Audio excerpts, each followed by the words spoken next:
हरियाणा के दिल में बसा सिरसा अपने अंदर उतनी ही पुरानी और रहस्यमयी कहानी समेटे हुए है जितनी कि ये जमीन। इसकी कहानी हजारों साल पुरानी है, जो कि कहानियों, किंवदंतियों और ऐतिहासिक तथ्यों से रची गई है।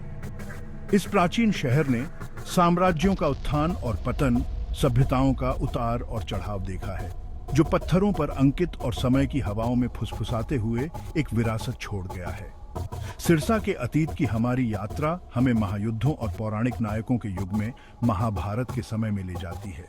हम शहर के नाम राजा सरस और उनके दुर्जेय लोहे के किले की कथा में उतरते हैं, जो शहर की प्राचीन शक्ति का प्रमाण है। हम 18वीं शताब्दी में शहर के पतन का पता लगाते हैं, जो उथल पुथल का दौर था, और 19वीं शताब्दी में इसके बाद के पुनर्जन्म को देखते हैं।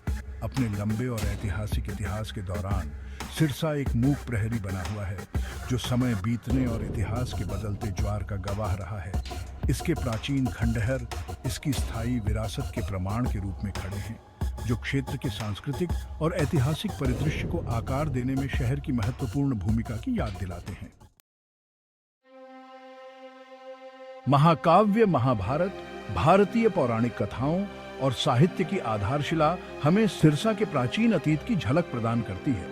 ऐसा कहा जाता है कि अपने वनवास के दौरान महाकाव्य के केंद्रीय पात्र पांडव भाइयों ने उन घने जंगलों में घूमते थे, जो कभी वर्तमान सिरसा के आसपास के क्षेत्र को कंबल देते थे। कुरुक्षेत्र के रूप में जाना जाने वाला यह क्षेत्र न केवल पांडवों के लिए शरणस्थली था, बल्कि कौरवों के साथ उनके अंतिम संघर्ष का मंच भी था, जिसका समापन महान कुरुक्षेत्र युद्ध में हुआ था। जबकि उनके प्रवास का सही स्थान समय की धुंध में डूबा हुआ है, स्थानीय लोक कथाएं और मौखिक परंपराएं सिरसा और उसके आसपास पांडवों की उपस्थिति के किस्सों से भरी पड़ी है। पीढ़ी दर पीढ़ी चली आ रही ये कहानियां प्राचीन मंदिरों और पवित्र उपवनों की बात करती हैं, उस समय के अवशेष जब देवता और मनुष्य साथ साथ पृथ्वी पर विचरण करते थे। हालांकि समय ने तथ्य और मिथक के बीच की रेखाओं को धुंधला कर दिया है। महाभारत की गूंज सिरसा में गूंजती रहती है, जो शहर के ऐतिहासिक ताने बाने में रहस्य की एक परत जोड़ती है। समय की धुंध से उभरकर राजा सरस की आकृति सिरसा के प्रारंभिक इतिहास पर हावी है। किंवदंती है कि दुर्जेय शक्ति और वीरता के एक शक्तिशाली सरदार राजा सरस ने सदियों पहले इस क्षेत्र पर शासन किया था। शहर के साथ हमेशा के लिए जुड़ा उनका नाम, शहर के नाम सिरसा की उत्पत्ति माना जाता है। जबकि उनके शासनकाल के ऐतिहासिक रिकॉर्ड दुर्लभ हैं, स्थानीय लोक कथाएं मनोरम कहानियों के ताने बाने के माध्यम से उनकी स्मृति को जीवित रखती हैं। एक स्थायी किंवदंती राजा सरस के अभेद्य लौह किले की कहानी बताती है। बेहतरीन लौह अयस्क से निर्मित और अभेद्य कहे जाने वाला यह किला उसकी शक्ति का प्रमाण और उसके अडिग शासन का प्रतीक था। किले की पौराणिक ताकत ने उसके दुश्मनों के दिलों में भय पैदा कर दिया और उसके लोगों की सुरक्षा सुनिश्चित की।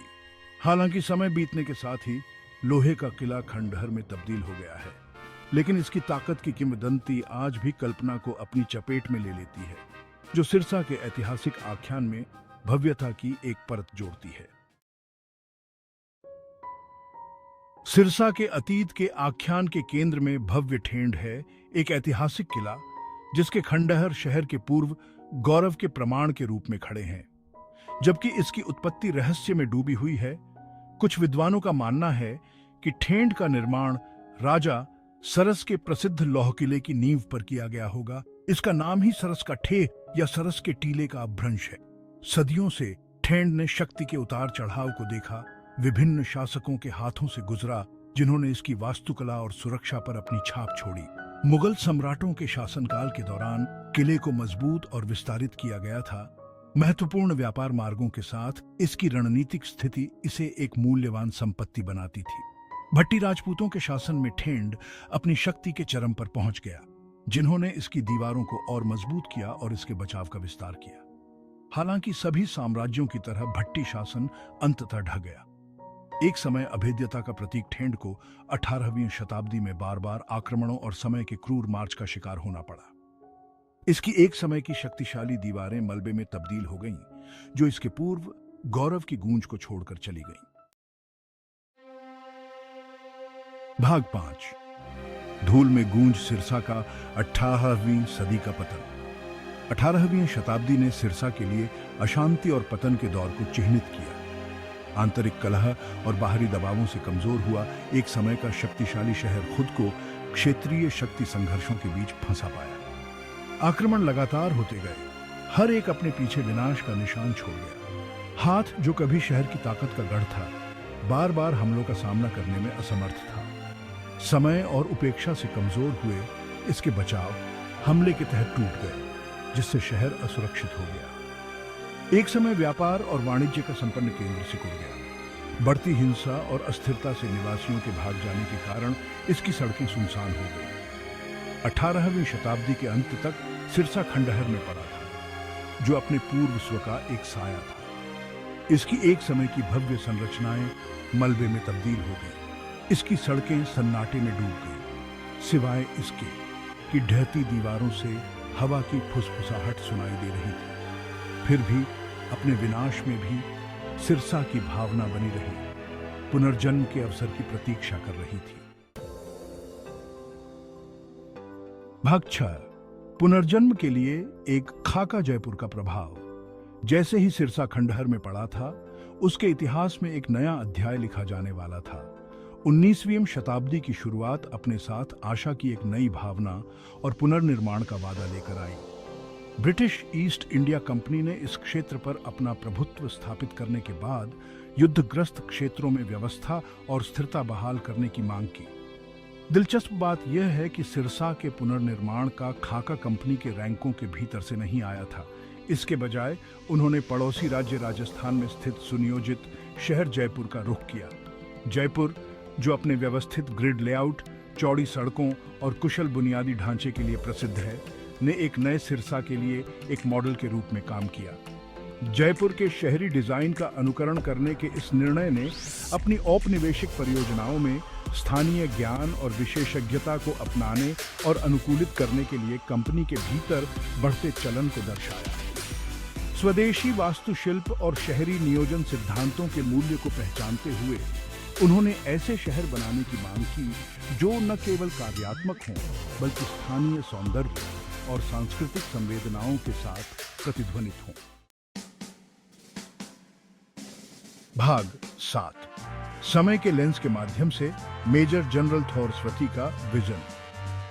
सिरसा के पुनर्निर्माण का कार्य मेजर जनरल चार्ल्स मेटकाफ थॉर्सवती के कंधों पर आ गया, जो एक ब्रिटिश सैन्य इंजीनियर थे, जो शहरी नियोजन और बुनियादी ढांचे के विकास में अपनी विशेषज्ञता के लिए प्रसिद्ध थे। बर्बाद हुए शहर में जान फूंकने के काम के साथ थॉर्सवती ने एक ऐसे विजन के साथ चुनौती को स्वीकार किया, जिसने जयपुर के शहरी डिजाइन सिद्धांतों को अपने इंजीनियरिंग कौशल के साथ मिश्रित किया। जयपुर की ग्रिड प्रणाली से प्रेरणा लेते हुए थॉर्सवती ने सिरसा के लिए एक नया शहर प्लान तैयार किया। समकोण पर चौड़ी सीधी सड़कें एक दूसरे को काटती हैं, जो व्यवस्था की भावना पैदा करती हैं और शहर के भीतर आसान आवाजाही को सुविधाजनक बनाती हैं। सार्वजनिक स्थानों, उद्यानों और बाजारों को रणनीतिक रूप से डिजाइन में शामिल किया गया था, जो समुदाय की भावना को बढ़ावा देते हैं और आर्थिक गतिविधियों को प्रोत्साहित करते हैं। थॉर्सवती का दृष्टिकोण केवल सौंदर्य शास्त्र और कार्यक्षमता से परे था। उन्होंने सूखे से ग्रस्त क्षेत्र में जल प्रबंधन के महत्व को पहचाना। प्राचीन भारतीय जल संचयन तकनीकों पर आकर्षित होकर उन्होंने शहर के बुनियादी ढांचे में सीढ़ीदार कुओं और परस्पर जुड़े टैंकों को शामिल किया, जिससे बढ़ती आबादी के लिए पानी की सतत आपूर्ति सुनिश्चित हुई।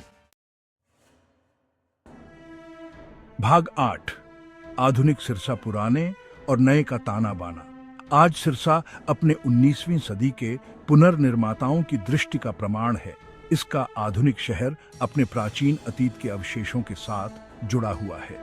जयपुर के प्रभाव की विरासत ग्रिड पैटर्न शहर के लेआउट को परिभाषित करना जारी रखता है, जो हलचल भरी सड़कों और आधुनिक इमारतों के बीच व्यवस्था की भावना प्रदान करता है।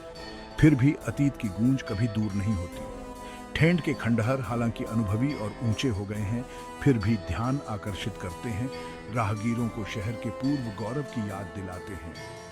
खुदाई से प्राचीन संरचनाओं के टुकड़े, मिट्टी के बर्तनों के टुकड़े और अन्य कलाकृतियां मिलती रहती हैं, जो सिरसा के लंबे और स्तरित इतिहास की झलक पेश करती हैं। सिरसा के 19वीं सदी के पुनर्जन्म में स्पष्ट लचीलापन की भावना शहर की पहचान को आकार देती रहती है। आज सिरसा एक समृद्ध कृषि केंद्र है। इसकी उपजाऊ भूमि फसलों की बहुतायत का उत्पादन करती है। इसके बाजार वाणिज्य के जीवंत केंद्र हैं, जबकि इसके शिक्षण संस्थान दूर दूर से छात्रों को आकर्षित करते हैं। भाग 9। निष्कर्ष, सिरसा की स्थायी विरासत। सिरसा की कहानी मानवीय लचीलापन की स्थायी शक्ति और इतिहास की चक्रीय प्रकृति का प्रमाण है। अपने पौराणिक मूल से लेकर 18वीं शताब्दी के पतन और उसके बाद के पुनर्जन्म तक शहर ने अनगिनत तूफानों का सामना किया है। प्रत्येक ने अपने चरित्र पर एक अमिट छाप छोड़ी है। जबकि शहर का प्राचीन अतीत किंवदंती और खंडित ऐतिहासिक अभिलेखों में डूबा हुआ है, इसकी विरासत के मूर्त अवशेष विस्मय और आश्चर्य को प्रेरित करते रहते हैं। बीते युगों की फुसफुसाहट ठेंड के खंडहरों से गूंजती है, जो हमें एक बीते युग की भव्यता की कल्पना करने के लिए आमंत्रित करती है। जैसे जैसे सिरसा 21वीं सदी में विकसित हो रहा है, यह अपने पूर्वजों की विरासत, लचीलापन, अनुकूलन और मानवीय भावना की स्थायी शक्ति की विरासत को अपने हृदय में समेटे हुए है। शहर की कहानी एक अनुस्मारक के रूप में कार्य करती है कि खंडहरों के बीच भी नवीकरण के बीज जड़ पकड़ सकते हैं और फल फूल सकते हैं, इतिहास के ताने बाने में नया जीवन सांस ले सकते हैं।